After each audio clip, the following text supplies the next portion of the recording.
Amidst the price rise of atta, wheat flour, reaching a high of Pakistan rupees 125 per kilogram, and also sky-high prices of other edible commodities, with shortage of cooking and electricity in the country, Pakistan Prime Minister Shehbaz Sharif announced that his government had no other option but to implement the International Monetary Fund IMF program. It may be worth recalling that Shehbaz Sharif-led Pakistan Democratic Movement (PDM) government has not been able to manage the embattled economy. Now, with terrorism taking a firm footing in Pakistan's northern areas and uncertain political situation, the country could end up as a broke economy. Many analysts say that decades of mismanagement, political largesse, corruption and political bickering added to Pakistan military's interference in everything has led to this sorry state of affairs.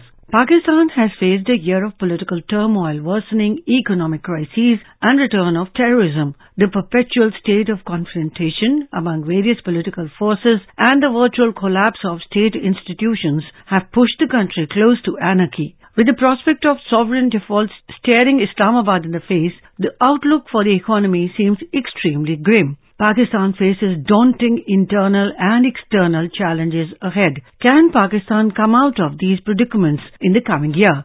It's anybody's guess. It is a dismal scenario as Pakistan enters the new year. The Shehbaz Sharif-led Pakistan Democratic Movement (PDM) government's balance sheet has certainly not been encouraging. The fractious coalition does not seem to have the capability to take the country out of its difficulties. Its failure to take proper decisions has deepened the economic crisis. The internal discord has further undermined its ability to improve and course correct. Pakistan is now confronted with the spectre of an economic collapse.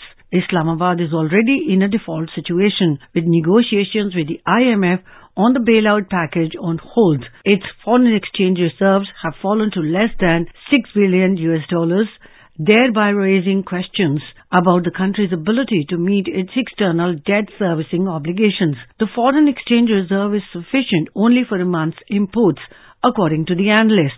It is an extremely alarming situation with no sign of any fundamental change in the economic outlook. It is not just external debt, but also the ballooning internal debt that has brought the country close to bankruptcy. Pakistan is now among the most vulnerable states. Daronomics, coined on Pakistan Finance Minister Ishaq Dar's name, has increased Islamabad's economic woes. Inflation has hit a new high, and Pakistan's inability to open letters of credit has severely affected her industrial production. Many manufacturing units have closed down or are working partially. The situation has gone beyond the usual patchwork job that successive governments had been doing for so many years.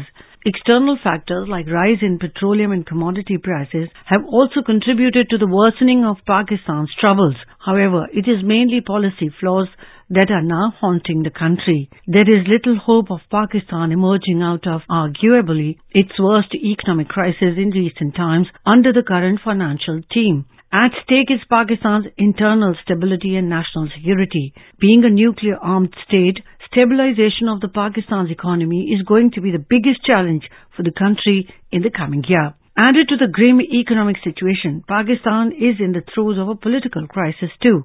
Ousted Prime Minister Imran Khan has vowed to come back as Prime Minister and implement Riyasat-e-Madina welfare state. Elections in Pakistan are slated for July-August 2023. However, experts say holding elections would further dent the country's economy.